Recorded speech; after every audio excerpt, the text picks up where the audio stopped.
এইরকম একটা healthy tiffin যদি ব্রেকফাস্টে থাকে আর কিছুই লাগবে না, তার সঙ্গে যদি বাদামের চাটনি থাকে তাহলে তো আর কথাই নেই।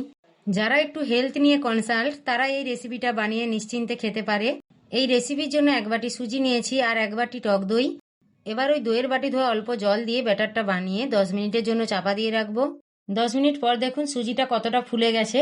এরপর ওতে পেঁয়াজ কুচি, টমেটো কুচি, কাঁচা লঙ্কা, আদা কুচি, লবণ দিয়ে ওতে একটা তড়কা দেবো। তড়কার জন্য তড়কা প্যানে সাদা তেল দিয়ে ওতে একটা শুকনো লঙ্কা, সর্ষে আর ক্যারি পাতা দিয়ে সুজির ব্যাটারের মধ্যে ঢেলে দেব। এরপর অল্প জল দিয়ে এইরকম একটা থকথকে ব্যাটার বানিয়ে নেব। এরপর একটা পাত্রে তেল ব্রাশ করে ব্যাটারটা ঢেলে এইভাবে ট্যাপ করে নেব যাতে কোনো বাবলস না থাকে। ওইদিকে আগে থেকে কড়াইতে জল গরম বসিয়ে একটা স্ট্যান্ড দিয়ে রেখেছি।